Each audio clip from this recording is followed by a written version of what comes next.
Welcome to Hidden Ties, where every story hides a deeper truth. I never thought I'd be sitting in the conference room trying not to cry while my boss, Dave, stood there throwing hot coffee all over me just because of a patent dispute.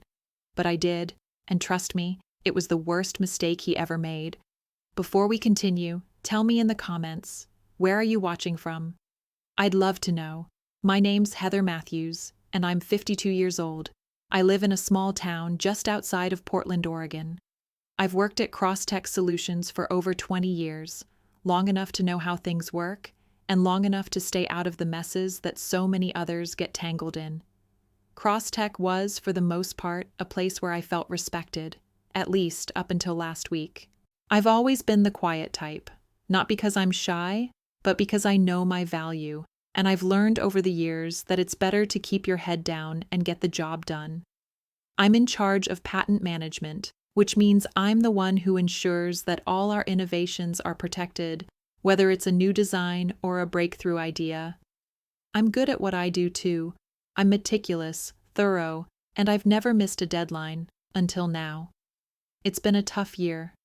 Crosstech had been pushing me harder than usual to file patents for several products, most of them going through multiple rounds of revisions. The pressure was constant, but I kept on top of it. I didn't mind. I love the work I do. But things started to shift when Dave, my boss, began making increasingly strange demands. It wasn't anything big at first, just small requests for me to handle things that weren't in my job description. Stuff like reviewing some of the R&D reports, sitting in on design meetings, and even taking charge of a project that wasn't mine. It was frustrating, but I figured he just needed some extra hands. But then, last month, something happened that changed everything. We were working on a patent for a new, cutting-edge gadget that was meant to revolutionize the industry.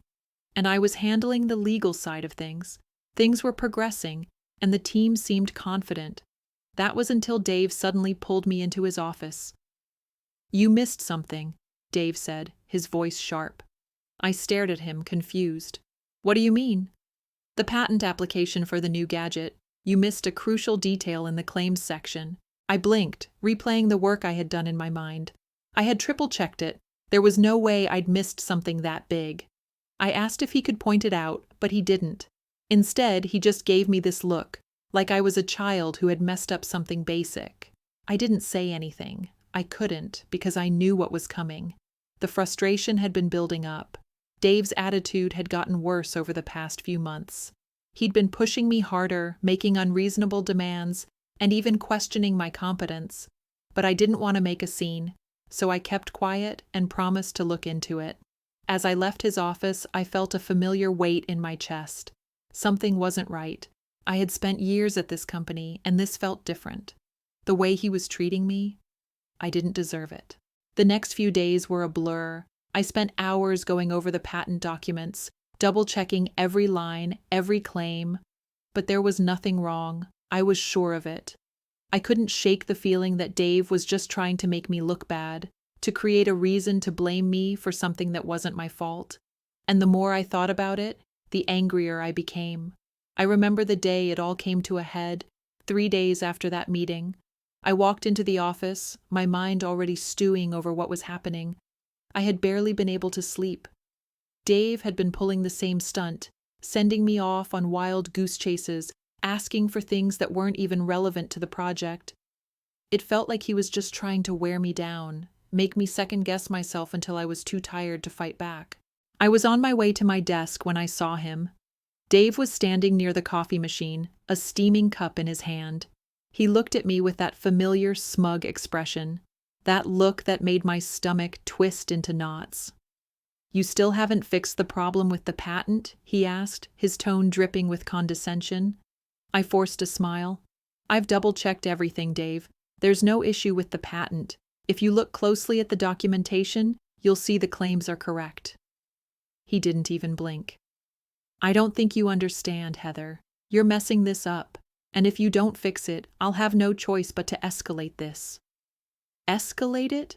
I couldn't believe it. He was threatening me over something that wasn't my fault. My blood boiled. "I'm telling you, Dave, I've done everything right. You're barking up the wrong tree here." But instead of backing down, he took a step forward, raising the coffee cup as if to emphasize his point. "I'm tired of your attitude, Heather," he said, his voice lowering to a menacing whisper. "Maybe a little wake-up call is what you need?" Before I even knew what was happening, he tilted the cup and poured the hot coffee right onto me.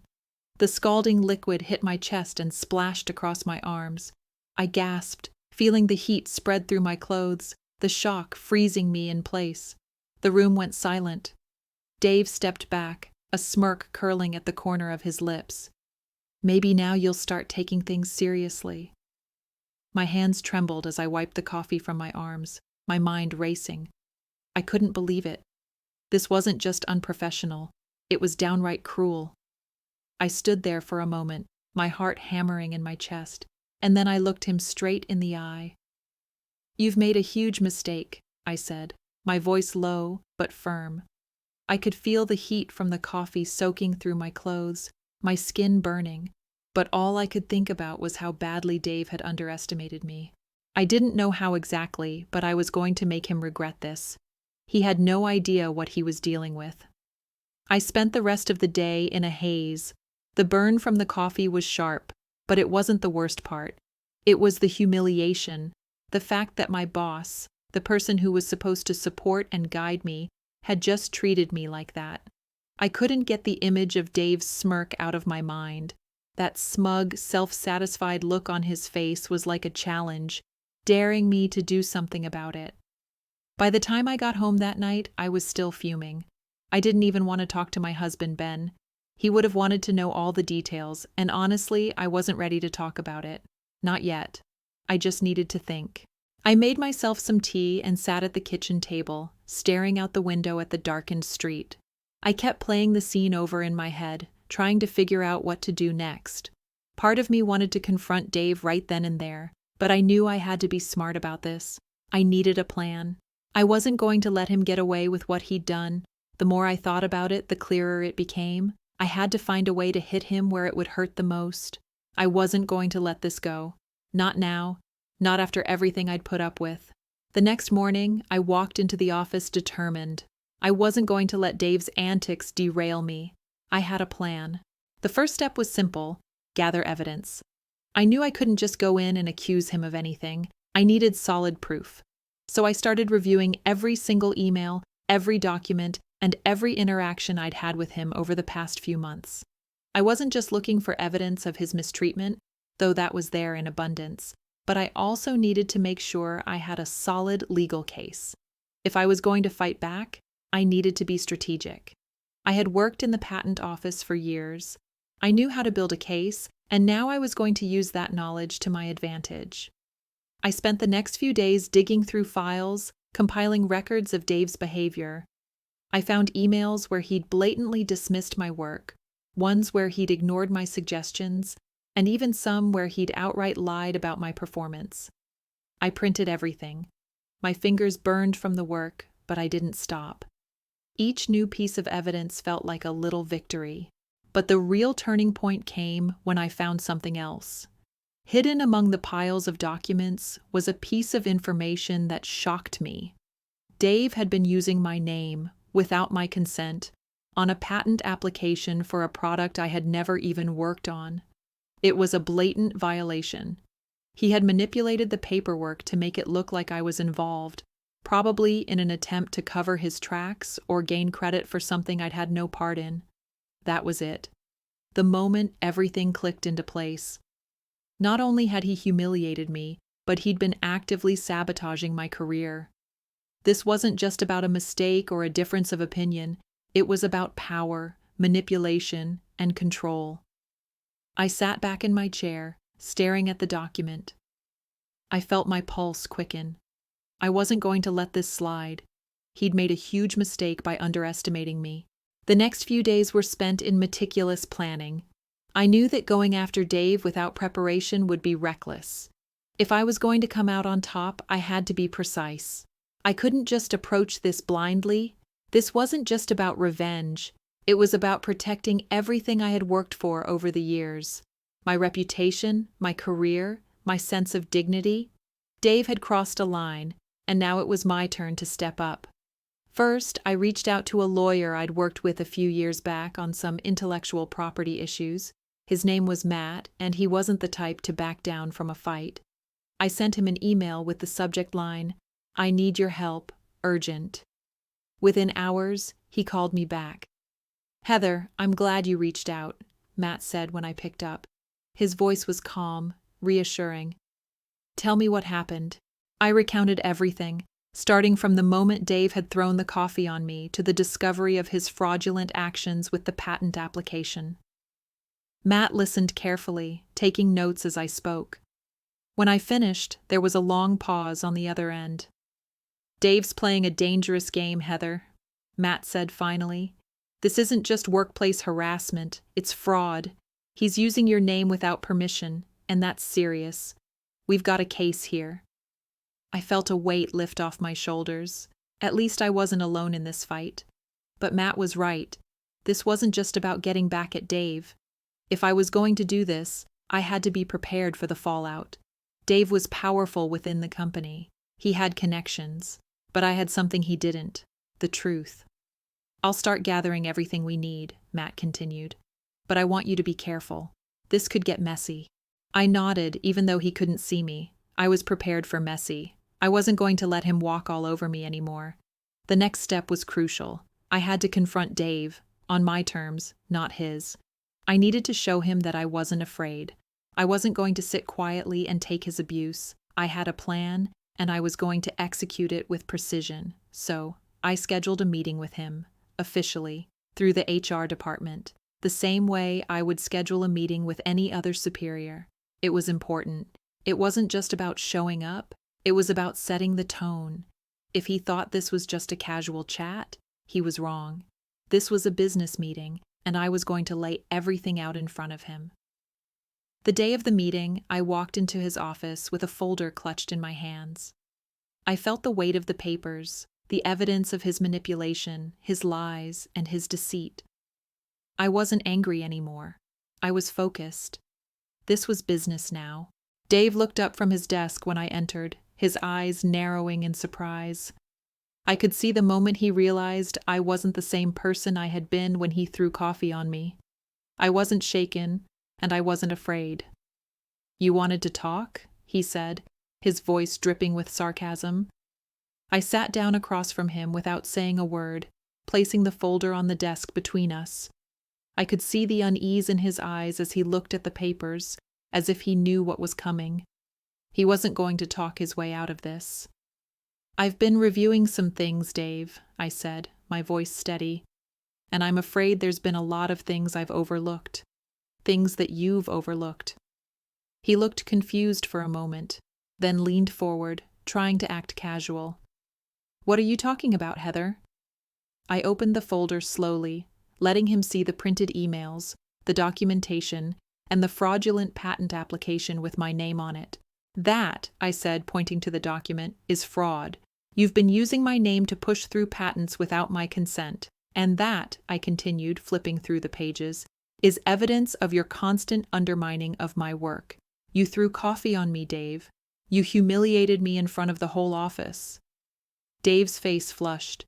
His mouth opened and closed, but no words came out. He wasn't expecting this. He wasn't expecting me to come at him with facts, with proof. "I've spoken to a lawyer," I added, leaning back in my chair, feeling the power shift. "And we're preparing a case against you." Dave's eyes widened. His usual arrogance had vanished, replaced by a desperate look. "You can't do this. You'll lose everything. You'll ruin your career." I shook my head. "No, Dave. You're the one who's ruined your career. I'm just making sure everyone knows it." For the first time since I'd known him, Dave didn't have anything to say. He sat back in his chair, stunned, his eyes darting between the documents and my face. The tables had turned. The next few days were the hardest I'd ever faced in my career. Dave was scrambling. He tried everything: denials, empty threats, and even trying to twist the situation around. But I was done with being the victim. I was done with keeping quiet and letting someone like him get away with his behavior. He had humiliated me, and now it was time to turn the tables. After that meeting, everything changed. The power dynamic had shifted. Dave no longer held the upper hand, but I knew the fight wasn't over. He wouldn't just walk away from this without a fight, and neither would I. I went straight to HR after our confrontation, my lawyer in tow. The moment I walked into the HR office, I could feel the weight of what was happening. Dave was powerful within the company, but I had the truth on my side. And truth, as they say, can be a mighty weapon. Ms. Matthews, the HR director Amanda, greeted me. She had a neutral tone, but I could tell there was an air of unease around her. Dave had his allies, and Amanda was one of them. Ms. Matthews, I said, keeping my voice steady, I'm here to file a formal grievance against Dave for workplace harassment, fraud, and retaliation. Amanda raised an eyebrow, glancing over at Matt, who had accompanied me. She knew what that meant. This wasn't just a complaint. This was a legal battle. She looked at me for a moment, weighing her options. I wasn't the only one who knew how to play this game. I see, she said, folding her arms. This is serious, Heather. You understand that once we start down this road, there's no turning back. I understand perfectly, I replied. But if you think I'm going to sit back and let him destroy everything I've worked for, you're wrong. I could see Amanda's expression flicker, her face betraying her momentary discomfort. The wheels in her head were turning. She knew Dave wasn't someone who played fair, but she also knew how much power he had. But now, Amanda didn't have the luxury of turning a blind eye.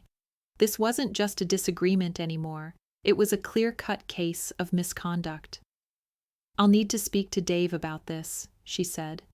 But just so you know, Heather, you're putting your job at risk. You know how these things go. The company will protect its own. I wasn't afraid anymore. Then let's see how much they're willing to protect him when the truth comes out. Amanda gave me a tight smile, but I could tell she was already second-guessing her next move. Dave was a liability now. It wasn't just me who knew what he was capable of. It seemed the company was starting to catch on as well. As I left HR, I felt a strange sense of empowerment. The fight wasn't over, but I had crossed a major threshold. Now there were no more games, no more hiding.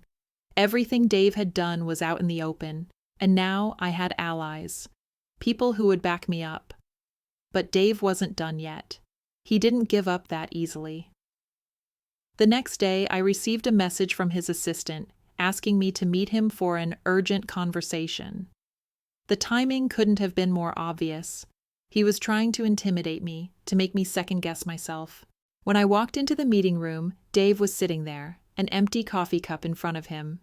He didn't even look at me as I entered, but I could feel the tension in the room. He had that look, the one where he thought he was still in control, still the one who held all the cards. Heather, Dave began, not bothering to stand up. You're making a huge mistake. If you continue down this path, there's no coming back for you. You think you're winning, but you're not. I wasn't surprised by his words. I'd heard them all before, the threats, the manipulation, the attempts to make me feel small. But this time, I didn't flinch. You're wrong, Dave, I said, my voice steady. You think you have the upper hand, but you're wrong. You're the one who's going to lose everything. He smirked, but I could see the doubt creeping into his eyes. You think you're untouchable? You're not. People like you don't survive a fight like this. I shook my head, refusing to be intimidated. You're forgetting one thing. I've been in this business for over 20 years. I know how to fight back, and I always win. His smirk faltered. He didn't have the same confidence he had when this whole thing started. His earlier arrogance had been replaced by a quiet desperation, and that was all the confirmation I needed. I'm done with this, he spat, pushing back from the table. You'll regret this. I didn't move. I didn't need to. I had the evidence, I had the support, and more than anything, I had the truth. The next few weeks passed in a whirlwind of legal meetings, HR hearings, and constant back and forths between my lawyer and the company's legal team. Every day, I felt the weight of the fight pressing down on me, but at the same time, there was this fierce energy growing inside me. It was like a fire that refused to go out, no matter how hard Dave or the company tried to snuff it out. I wasn't just fighting for my career anymore, I was fighting for my dignity. I was fighting for every woman who had ever been overlooked, mistreated, or silenced by someone like him. Despite Dave's desperate attempts to undermine me, the evidence kept piling up against him. It didn't take long for word to get around that there was more to the story than anyone had initially realized. The people who had stayed silent before started coming forward. Colleagues who had witnessed Dave's behavior over the years reached out, willing to testify about the way he treated people, how he manipulated situations for his own gain, and how he'd created a toxic environment for anyone who crossed him. Even a few of the higher-ups began to reconsider their loyalties. There was a quiet shift happening in the office, a shift that Dave had no control over. People were starting to see the cracks in his armor. Then, the bombshell came. It was a Tuesday afternoon when I received a call from Matt. He sounded more urgent than usual.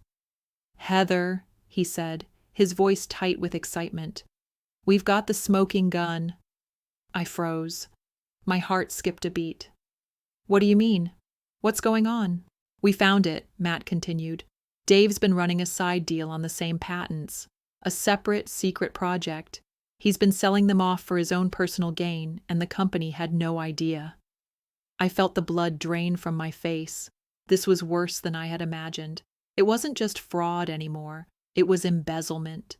Dave had been using company resources to sell patented designs for his own profit, with no authorization. That was a criminal offense, and it was the kind of thing that would bring the entire company down if it went public. "Where's the evidence?" I asked, my voice shaky but determined. "We've got everything," Matt said. "The emails, the contracts, even the bank transfers. Everything is linked. All we need is to make sure we've got all the documentation in place before we hand it over." I felt the weight of it. This was the nail in the coffin. Dave had crossed every line. Now it was time for him to pay. I spent the next few days reviewing everything, checking and double-checking the evidence, making sure nothing was left to chance.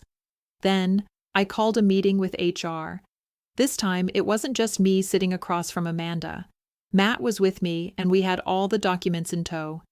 This was the moment. I had no idea how Dave would react, but I wasn't scared anymore. When we walked into HR, the atmosphere was tense.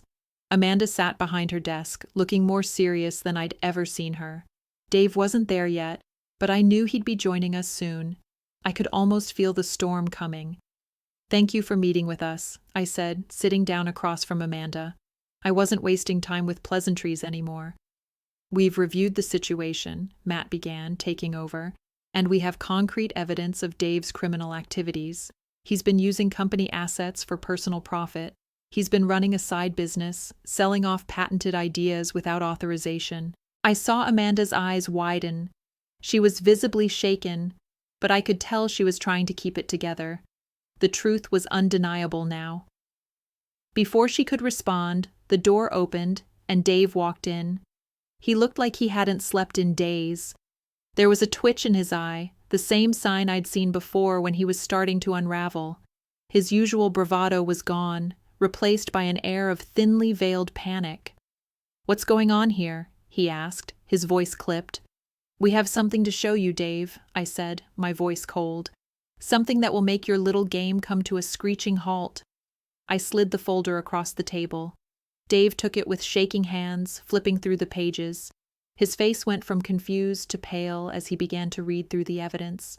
The realization hit him hard. He tried to stand up, but he was frozen in place, staring at the documents as if they were burning through his hands. You can't be serious," he stammered. "This is fabricated. You can't prove any of this." But it was too late for him. Matt had all the backup we needed, and Amanda wasn't going to let him talk his way out of it. "You're done, Dave," Amanda said, her voice final. "You're fired, and we're turning everything over to the authorities." Dave stood there, completely still for a moment. His eyes darted between the papers and us, his face going red. Then his shoulders slumped in defeat. For the first time, I saw him for what he truly was, a man who had been playing a dangerous game and had lost everything. The rest of the meeting was a blur. There were more formalities, more discussions with HR, but it didn't matter. The weight had lifted off my chest. I had won. I walked out of the HR office with Matt by my side, feeling the world finally begin to right itself. Dave was gone. The fraud, the manipulation, and the humiliation were behind me. The victory was sweet, but it was also bittersweet. In the end, the battle had cost me something too. It had taken a toll on my confidence, my sense of security, and my trust in the workplace. But it had also proven something. It had proven that even in the darkest moments, I could stand tall.